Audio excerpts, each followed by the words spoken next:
मित्रों नमस्कार। आज हम संविधान की चर्चा को निरंतर आगे बढ़ाते हुए एक विशेष जानकारी लेकर आपके बीच में उपस्थित हुए हैं। हम बताना चाहेंगे कि संविधान सभा के भीतर हमारे सदस्यों ने 165 दिनों तक विशेष चर्चाएं आयोजित की थीं और इन चर्चाओं में सदस्यों ने भाग लेते हुए जो विशेष जानकारी आपके लिए देना चाहता हूं वो ये है कि 6 दिन तक इसके नीति निर्देशक तत्वों पर चर्चा हुई थी।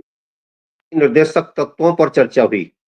नीति निर्देशक तत्व कहाँ से लिए गए, किस तरीके से उनको स्थापित किया गया, किस तरीके से वो हमारे देश के लिए, देश के शासन के लिए, देश के शासक वर्ग के लिए मार्गदर्शक का काम कर सकते हैं, इस पर 6 दिन तक चर्चा चली थी।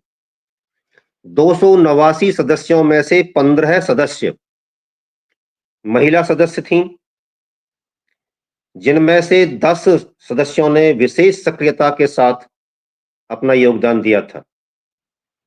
श्रीमती एजाज रसूल मुस्लिम महिला होने के उपरांत भी भारत की राष्ट्रभाषा हिंदी को बनाने की पक्षधर थीं और इस पर उन्होंने भाषण भी दिया।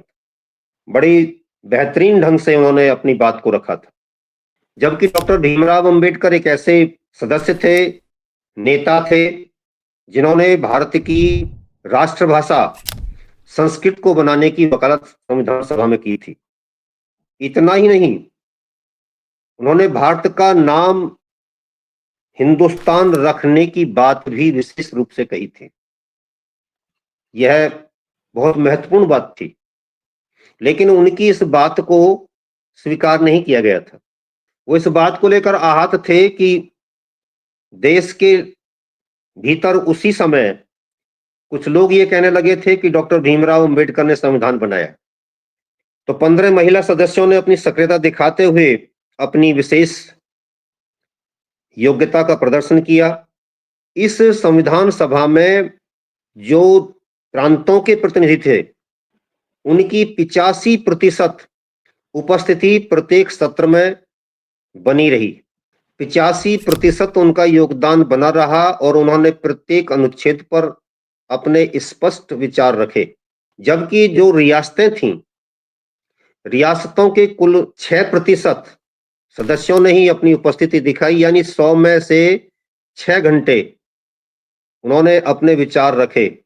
जबकि जो प्रांतों के प्रतिनिधि थे, उन्होंने 100 में से 85 घंटे अपने विचार रख करके अपना योगदान दिया।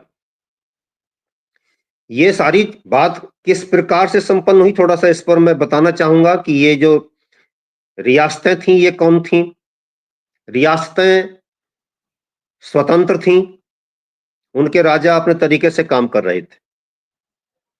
जबकि देश के जो प्रांत ब्रिटिश साम्राज्य के अधीन थे, उनको प्रांत कहा जा रहा था उस समय। तो प्रांतों के लोग अधिक सक्रिय थे। कारण यह था कि उन पर सीधा अंग्रेजों का अत्याचार हो रहा था, इसलिए उन्होंने बढ़ चढ़ करके योगदान दिया। जबकि जिन रियासतों को स्वतंत्रता प्राप्त थी, उनके प्रतिनिधियों ने, क्योंकि अंग्रेजों के दमन चक्र को सीधे नहीं झेला था, सहन किया था, ये उनकी सक्रियता कम रही। लेकिन उन्होंने अपना योगदान दिया, इसको नकारा नहीं जा सकता। उनका योगदान कुल मिलाकर के 289 सदस्यों का योगदान था। 26 नवंबर 1949 को जब संविधान बनकर के तैयार हुआ, तो उस दिन 2 वर्ष और 11 महीने और 18 दिन हो चुके थे। उस दिन 284 सदस्यों ने हमारे संविधान पर हस्ताक्षर किए और हस्ताक्षर करने के पश्चात उसको संविधान सभा के अध्यक्ष डॉक्टर राजेंद्र प्रसाद को उसकी पहली प्रति डॉक्टर भीमराव अंबेडकर जो प्रारूप समिति के अध्यक्ष थे, इसलिए उनको प्रदान की। ये विशेष जानकारी हम अपने संविधान के बारे में आपको दे रहे थे। नमस्कार।